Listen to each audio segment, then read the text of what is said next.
এখন বিশেষ পূজা আৰু যি পূজাক লৈ বহু কথা প্ৰচলন আছে। বহুতে কয় যে এই পূজাৰ পৰা বা এই যিটো মন্দিৰ আছে এই মন্দিৰৰ পৰা কোনেও খালী হাতত ঘূৰি যাবলগীয়া নহয়। শুদ্ধ মনেৰে কিবা খুজিলে এই মন্দিৰৰ পৰা সেয়া পোৱা যায় বুলি মানুহৰ মাজত এটা বিশ্বাস প্ৰচলন আছে। আৰু বহুতে এই ক্ষেত্ৰত প্ৰমাণ পোৱা বুলিও আমাৰ আগত মন্তব্য আগবঢ়াইছে। হয়, এয়া হ'ল পাতিলাদহৰ বৰিপাৰাৰ মা ঠাকুৰাণী মন্দিৰ। আৰু মা ঠাকুৰাণী মন্দিৰৰ আজি বাৰ্ষিক পূজা। আৰু আজিৰ দিনটোত আমি পৰিলক্ষিত কৰিছোঁ সহস্ৰাধিক বুলি ক'লে ভুল হ'ব, লক্ষাধিক মানুহ আজিৰ এই পূজাত অংশগ্ৰহণ কৰিছে। অকল অসম বুলি নহয়, অসমৰ বাহিৰৰ পৰাও বহিৰাজ্যৰ পৰাও বহু মানুহ এই পূজাত অংশগ্ৰহণ কৰিবলৈ আহে। আমাৰ সৈতে উৰিষ্যাৰ পৰা অহা এজন বিশেষ ব্যক্তি আছে, যিজন বিগত 3 বছৰ ধৰি এই পূজাত আহি আছে। আমি তেখেতৰ পৰা দুআষাৰ জানিবলৈ চেষ্টা কৰিম। তাৰ লগতে মন্দিৰ পৰিচালনা সমিতিৰ পৰাও আমি দুআষাৰ জানিবলৈ যত্ন কৰিম।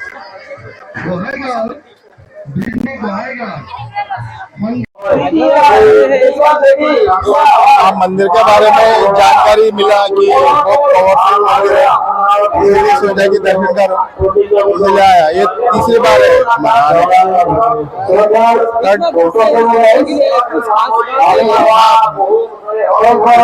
भगवान बहुत खास है क्योंकि इतना पावरफुल है, इसीलिए तो पता चला, इसीलिए तो आया। ये मेरा तीसरी बार आने वाला है। तीसरी बार है। जो भगवान का जितना शक्ति है ना, शक्ति के बारे में जानकारी हुआ है, इसीलिए तो आया। हम last time before last year हम जो मांगा था वो 100% हुआ है। हाँ, हुआ। इसीलिए तो भरोसे से दोबारा आया ना, तीसरा टाइम। मैं हैदराबाद का हूँ। यहाँ वैसे खाली हाथ नहीं जाता कोई। नहीं, बिल्कुल नहीं। मतलब विश्वास होना जरूरी है। अभी साइंस का जो जमाना चल रहा है, उसके भी साइंस और मैथोलॉजी दो अलग अलग है, क्योंकि मैथोलॉजी और साइंस को मिलाना कभी नहीं होता। साइंस के लिए जो बोलता है ना आपके जो भगवान नहीं है, ये सब गलत है। क्योंकि once upon before Christianity, before Christ भी अपना इंडियन जितना भी आर्यभट्टा है, जितना पुराने सेंट लोग है, वो लोग ऑलरेडी साइंस को डेवलप किया है। वो उसका प्रैक्टिकल अभी हो रहा है, क्योंकि पहले जैसा नहीं है ना, सबको इंटरलिंक्ड है। मगर जो जिनका विश्वास वो अलग अलग है।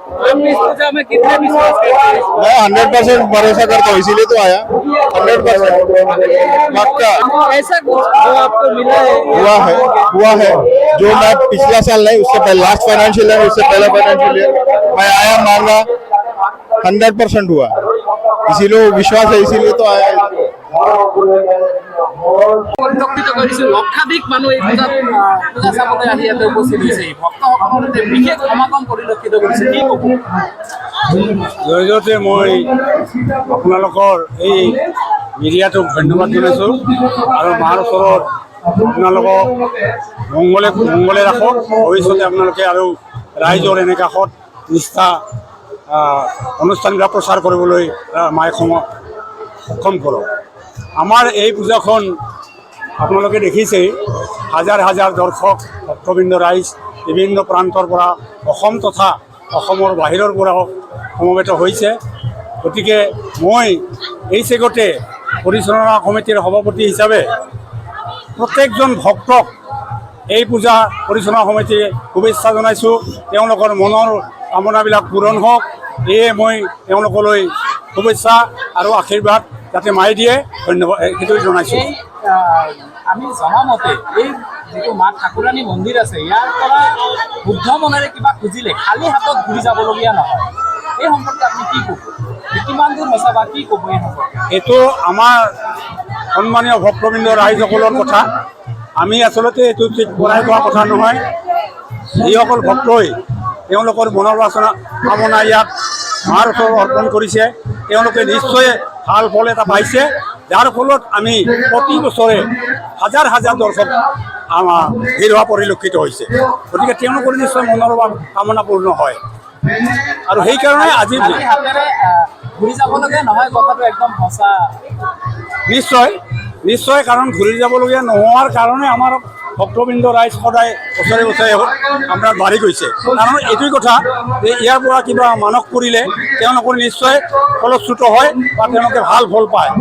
সেইকাৰণে তেওঁলোকে মাৰ ওচৰত এবাৰ বছৰে হ'লে য'তেই নাথাকক মাক সেৱা কৰিবলৈ যিমান ভিৰ বা এই সমাগতৰ মাজতো তেওঁলোকে আহি মাক সেৱা কৰে। বহিৰাজ্যৰ পৰাতো মানুহ এই পূজাটো চাবলৈ আহে। হয়, বহিৰাজ্য মানে ধৰক আমাৰ অসমৰ বাহিৰেও আমাৰ ওচৰতে লাগি থকা আমাৰ মেঘালয়, পশ্চিমবংগ, কোচবিহাৰ এনেকৈ আহি আছে আমাৰ ভক্তবৃন্দ আহি আছে। পাঠশালাৰ পৰা আহিছোঁ। আমি জনামতে এই মন্দিৰত আহিলে কোনো খালী হাতত ঘূৰি যাবলগীয়া নহয়, নহয়। কিমান দূৰ সঁচা? সেইটো আমি নিজে প্ৰমাণ পাইছোঁ অলপ। তাৰমানে আমি কামনা কৰিছিলোঁ যোৱা বছৰ মোৰ ল'ৰা যদি ভালধৰণে পাছ কৰে, মেট্ৰিক পাছ কৰে, তেতিয়াহ'লে মই এটা পঠা ছাগল দিম বুলি কৈছিলোঁ। কিন্তু এইবাৰ সি ষ্টাৰ পাই পাছ কৰিছে, কিন্তু আমি বিশ্বাস কৰা নাছিলোঁ যে সি ষ্টাৰ পাব। মনৰ আশা পূৰণ হৈছে, মনৰ আশাটো পূৰ্ণ হৈছে। যিটো আশা লৈ যোৱা বছৰ আহিছিল এইটো আশা পূৰ্ণ হৈছে, সেইকাৰণে এইবাৰ এইটো পঠা ছাগল মই উৎসৰ্গা কিন্তু একচুৱেলি বৰ্তমান বিজ্ঞানসন্মত যিহেতু যুগটো বিজ্ঞানসন্মত, তাৰ মাজতো ভগৱানৰ প্ৰতি এইটো যিটো বিশ্বাস, এই ক্ষেত্ৰত আপুনি স্পেচিয়েলি কিবা ক'ব নেকি? তাৰমানে কি নিজৰ অন্তৰৰ বিশ্বাসৰ কথা। আত্মাটো যদি ইয়াতে বিলীন হয়, এইটো এটা শক্তি পূজা। শক্তি পূজাটো আমাৰ দুই ধৰণৰ পূজা আছে। এক ধৰণৰ শাক্ত পূজা, এক ধৰণৰ হ'ল আমাৰ শক্তি পূজা। শক্তি পূজাটোত আমাৰ দেৱী এইবিলাকক তাৰমানে বলি দিয়া হয়, বিভিন্ন ধৰণৰ পঠা ছাগলী, হাঁহ, মহ পৰ্যন্ত বলি দিয়ে। গতিকে এইটো আমাৰ আগৰ পৰা পৰম্পৰা হিচাপে পুৰাণ শাস্ত্ৰ মতে এইটো হয়, পুৰাণ শাস্ত্ৰ মতে। আৰু বেদ মতে আমাৰ এই বলি বিধানটো নাই। যিটো বেদ আমাৰ 4খন বেদ আছে, ঋগ্বেদ, সামবেদ, যজুৰ্বেদ, অথৰ্ববেদ। এই বেদ মতে তাৰমানে আমাৰ এইটো বলি বিধানটো নাই, কেৱল আমাৰ পূজা অৰ্চনাহে হয়। তাত ভগৱানৰ পূজা অৰ্চনা হয়। এক ভগৱান বুলি কয় যি তাৰমানে নমস্য, য'ত নিৰাকাৰ আকাৰ নাই, কোনো তাৰ আকাৰ নাই বুলি কোৱা হয়। ক'ব খোজে যে তাৰমানে মা ঠাকুৰণী জাগ্ৰত। আচলতে এইটো শক্তি পূজাটো জাগ্ৰতই হয়, সি জাগ্ৰত হৈ থাকে যদিহে মানে এইটো অন্তৰৰ পৰা ভক্তি ৰাখিব লাগিব। অন্তৰৰ পৰা ভক্তি ৰাখিলে এইটো জাগ্ৰত।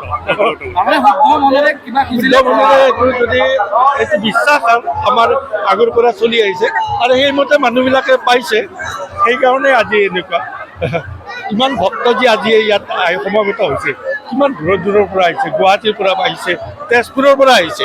মই লগ পাইছোঁ মানুহ, মোৰ বন্ধু হয়, তেজপুৰৰ পৰা আহিছে, মোক ফোন মাৰি আছে, মই কিন্তু তেওঁক লগ পোৱা নাই। গতিকে ইমান দূৰৰ পৰা আহিছে। গতিকে এটাতো তেওঁলোকৰ এটা বিশ্বাস এটা